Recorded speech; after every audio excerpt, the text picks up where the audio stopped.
Good evening, ghoulies and ghosties and long-leggedy beasties. This is Alex, coming at you from the underworld, and welcome back to another episode of...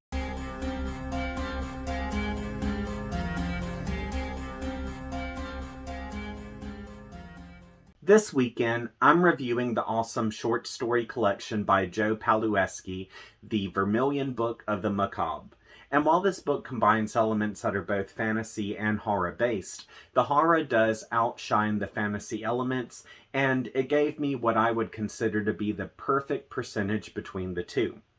Also, even though I'm not too familiar with the sword and sorcery theme subgenre of horror, this book was a good throwback to the pulp works of Robert E. Howard, as well as the cosmic horror of H.P. Lovecraft. But before I get a little too far ahead of myself, let's suit up in our best village attire and go back in time.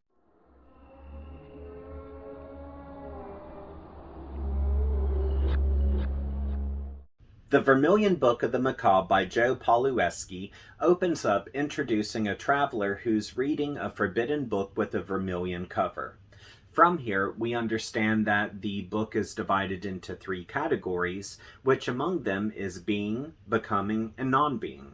Yet it isn't until we get to the story The Toad Woman that we understand the significance of those categories. Among them, being represents a time when misfortune befalls a character. Then, becoming represents a time in which that character decides to address their issue. And non-being represents a time in which that character takes action, but they'll lose a part of themselves due to that action, which might be more than what they bargained for. But among these three categories, we have 16 stories that fall into the sword and sorcery type of horror. And among those, we have stories that focus on madmen, body horror, witches, curses, shapeshifters, and the list continues.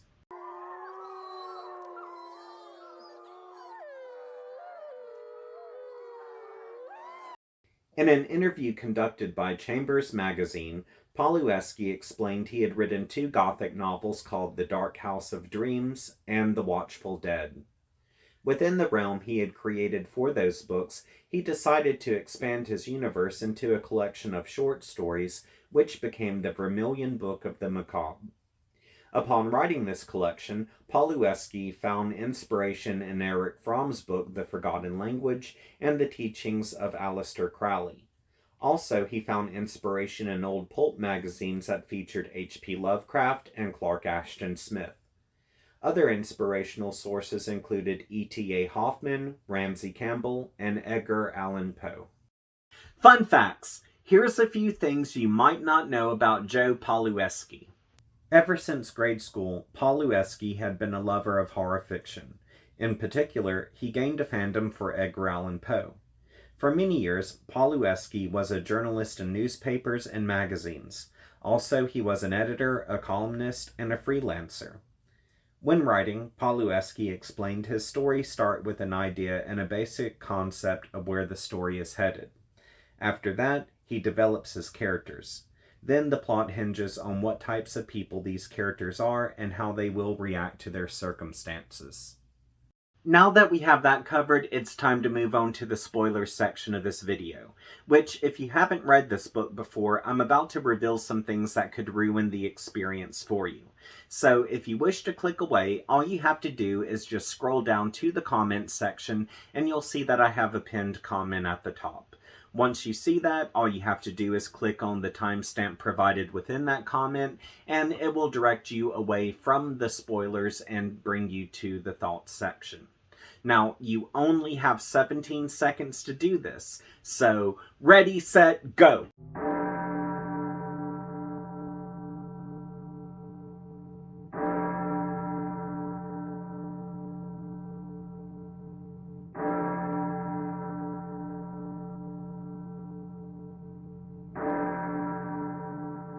Since everyone's had the opportunity to click away, I would like to talk about a few of my favorite stories, which the first one that comes to mind is called Etched in Stone. So, in a nutshell, this story is about a stonemason who starts to have a series of accidents. Like, at first he hits his thumb with a hammer, then he drops a brick on his foot, then two boys accidentally bump into him and cause him to slip and fall on some ice, and the list continues from there. But while this might seem like it's a slapstick type of story, we eventually discover that all of his injured areas have started to turn to stone. Then one day, as he has finished up a job, he accidentally falls down a hill, and this results in him becoming a huge rock. And even though he can no longer move or have any functions that a human would normally have, he is still completely coherent about his surroundings and also what's going on to him, which this makes it even more disturbing when he gets sold to the town sculptor who chisels him into a work of art, and he is coherent about what's going on to his body as he's being chiseled into. So, overall, this was really a fun introduction story because it let me know that I was in for a unique thrill ride, and I really appreciated the unique scenario that was presented here because I had never seen anyone get turned into a rock before, then still maintain their feelings as they're being chiseled into a work of art. And this does kind of play into the subcategory of body horror, which, as many of you know, body horror freaks me out, but I absolutely love it. Plus, aside from that, the story does pose a philosophical question, which is, exactly when do we stop being human? And in regards to this story, the answer is, as soon as the brain stops functioning. Up next is The Craftsman, which this story is about a kidnapped merchant who gets sold to a maniac who calls himself none other than, of course, the Craftsman. From here, the merchant gets tied down to an operating table in a dungeon where the Craftsman explains that beauty is subject to concept. Like, for example, what one person might think is beautiful, someone else might think is ugly, and vice versa. And due to where this story is going, and also with us having the knowledge of the tools and weapons that are nearby the operating table, we can only assume that the merchant is about to undergo an extreme body modification so that he can suit the craftsman's idea of what's beautiful. So, over the next year, the merchant undergoes these really awful transformations due to some abusive surgeries, and he gets to the point where he doesn't even appear human anymore. Then, one day after the craftsman dies, his wife goes down into their dungeon and releases all of his experiments. But even though the merchant is now free, unfortunately, his life is shortly lived. Y'all, this was perhaps the most brutal story in the book, but even still, it didn't go overboard with description. And although the story does focus on some extreme body horror and it just gets really nasty, the story does still actually have a very vital point to it, which is humans are very judgmental when it comes down to appearance. And overall, I really did appreciate the originality behind the transformations and modifications and everything, because these were just things that I had not seen or read ever before. And truth be it, a sick, sad part of me would actually read a full-length novel about the craftsman, like if it was a prequel or something along those lines. Up next is the story Night Terror, which this is about a guy named Flem who has his fortune read while his caravan is stalled. And during his reading, he learns from the fortune teller that not only does he have a broken heart, but the path he's on will never lead him home. Then, after this revelation, his caravan is able to get back on track, but eventually his wagon breaks down again, and the caravan continues forward to get a wheel for his wagon. Meanwhile, Flem and his people stay behind to watch over the goods and everything, and this is when they're ambushed by a group of robbers, where Flem is able to escape and run off into a meadow. And shortly thereafter, he encounters a guy who brings him to this festival, where its participants are desecrating corpses. And even though Flem is completely disgusted by what he's seeing, he ends up giving in to his urges and he joins the festivities. So this story really speaks volumes about the darkness within us, and it asks if we were able to let that darkness out, would we? Also, the visuals here was just pure nightmare fuel, especially when it came down to the participants and how ghoulish they acted, and just with the amount of glee that they had in regards to desecrating the corpses. Like, for example, we have women who are dancing with corpses, there's men who are sodomizing corpses, and we also have this one chick who's running around giving a piggyback ride to a dead baby. So, yeah, this story was really ghastly. Now, of course, there's more stories than these three that I enjoyed, but I do like to reserve this as being my top three for this segment. But I do have my tea time coming up, so I'm going to use that opportunity to speak about a fourth favorite story.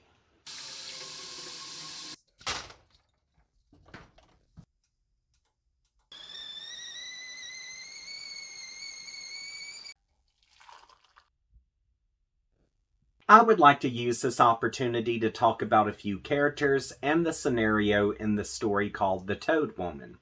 So, this story is about a scorned woman who serves up an unwanted infant to a character known as the Toad Woman because she's heard that if you give the Toad Woman a healthy infant, then she'll cast whatever nasty spell you want.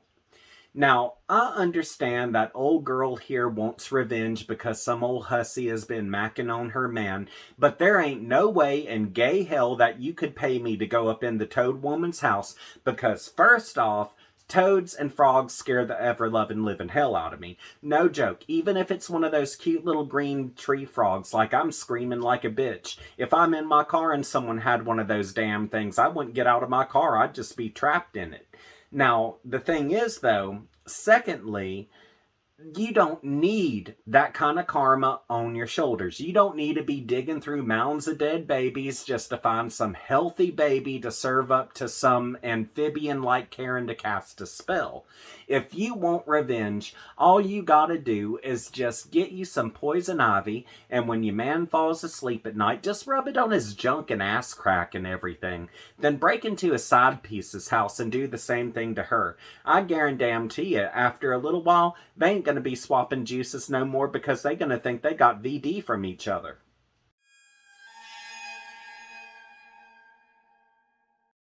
The Vermillion Book of the Macabre was a fun read, and among its 16 stories, 9 of those were awesome, 5 were okay, and 2 just simply weren't my preference of story.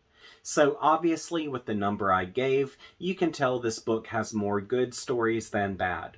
Also, I really appreciated how this book felt like it had a little something for all horror fans, especially if you're a fan of the subgenre of sword and sorcery. And due to its diversity, this really felt like a mixed bag of goodies. Like, there were stories in here where the author definitely showed how less is more, and then there were other stories where the author kind of teetered between standard horror and splatterpunk. But regardless of how extreme some of these stories become, the author never goes overboard with his descriptions. Personally, among the diversity found in this collection, I found the less is more type of stories to be good and creepy. But at the same time, there was something about the more disturbing pieces that I absolutely loved. Which I don't know if that's because it felt like they were pushing the envelope, or because it felt like they were a little bit more intimate with their philosophy, or perhaps a little bit of both. Also, throughout this book, the stories do flip-flop between endings that are resolved and unresolved, which to me, the unresolved endings weren't a problem because those allowed me to use my imagination. And truth be it, I think this book would be a fun buddy read because due to those stories that did have the unresolved endings, I think those could inspire some pretty cool debates among friends. Aside from Pawlowski giving us a collection of unique scenarios, this book really provided me with the escapism that I needed. But more importantly, this feels like an intellectual collection because each story provides its reader with a philosophy or philosophical question. Like, for example, with Etched in Stone, this asks, when does a human stop being a human? or with The Craftsman, which stresses beauty is in the eye of the beholder, but if your appearance doesn't meet social norms, then you might be seen as a monster. Or with the story Night Terror, which indicates that we all have a darkness within us, and if we were met by an enabler, would we allow that darkness to come out? So, because of Pawlowski going this extra mile, it made me really appreciate the book a great deal more. Now, at the end of the day, the Vermillion Book of the Macabre didn't scare me, but there were quite a few stories that were creepy and just all-out fun. Also, I really think that Pawlowski did a superb job keeping me entertained, and his descriptions did provide me with some pretty good nightmare fuel. The Vermillion Book of the Macabre is a great source of escapism that sends the reader back in time, and due to its originality, it can keep the reader turning pages as well as provoking their imagination. Also, due to its diversity and how it doesn't go overboard, I really feel like this collection is suitable for all horror audiences. And even though this was inspired by two previous books written by the author, this also stands as a good standalone. So overall, I do highly recommend this book. On to the questions. My first question is, what is a horror book you would recommend about sword and sorcery? Also, since World Goth Day was this weekend, did you do anything special? Pretty much earlier, I read a little bit of Mexican Gothic, then I chilled out and listened to a little bit of The Cure and Sisters of Mercy, and after I'm done with this video, I'll probably watch Rebecca or something like that. And if this video was a few years older, I'm sure I would have some clove cigars with me to celebrate, but since I've quit smoking, yeah, that's not gonna happen. But totally load up the comments and let me know if there was anything special you did. Now that I'm at the end of my episode, I would like to give everyone an update on how my grandma's doing. Which in the last video I did, I mentioned that she had to be hospitalized due to a very nasty infection and high fever. And between that video and now, she has been able to leave the hospital room that she was in, and they have now placed her in a rehabilitation center because her legs aren't functioning the way they should be, and that's mostly because she hasn't been able to leave her bed at all during this time. But her infection is gone, her fever is gone, and now with her being in a rehabilitation center, I can actually visit her there. And the thing is, like, over the last 2 or 3 days, she still seemed like she was pretty out of it, but today she had regained her color, her voice had energy to it, and she was actually alert enough to recognize that today was Saturday. And overall, I feel like we are out of the woods. We do still have a long road ahead of us, especially when it comes down to them working with her legs and everything. But just the fact of knowing that she's alert again, she's regaining her energy, she has her appetite, it's just so much better than where we were this time last week. So I really appreciate the great doctors and nurses who have been working with her, and I really do appreciate the good thoughts and vibes and prayers that y'all have sent to me. So thank you so very much for all of that. Well, now that it's time to close out the video, I would like to say thank you to Lisa G, as well as J.L. Mulvihill, which J.L. Mulvihill is a young adult fantasy steampunk author, and her books are available in print, ebook, and audio wherever books are sold.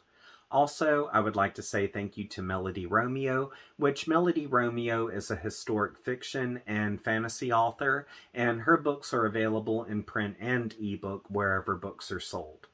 Also, I would like to say thank you to Nicholas Gray, which Nicholas Gray is a horror author, and his books are available in print, ebook, and a few in audio wherever books are sold. Also, I would like to say thank you to Lisa Shin, which Lisa Shin is a fantasy artist, and her work is available on the Facebook page, The Art of Shin. Also, last but not least, I would like to say thank you to my mom and grandma. And if you're wondering why I'm giving a shout out to these wonderful people, it's because they've had the opportunity to contribute to my Patreon account. And if you would like to contribute as well, I have a link available in the description section of this video. And for $5 a month, I'll give you a shout out at the end of my videos. And if you have a profession you would like for me to tie to your name, just let me know and I'll do that. Also, I do have a $10 tier available, and this will still give you the shout out at the end of my videos, but I do creepy photography on the side, so of course I'll send you one creepy photo at the beginning of every month, and once you receive that, you can print it off, do whatever you like. So if you're able to do this, that's awesome. If not, no sweat. All I hope is that you return to this channel so we can have a fun time together. And if you would like to hunt me down on social media, links to my Facebook, Twitter, Instagram, and TikTok are all in the description section of this video. And if you have yet to subscribe, be sure to subscribe and click that notifications bell because I have more book reviews coming in the near future. So until we see each other again, I hope you have a great week and sweet nightmares.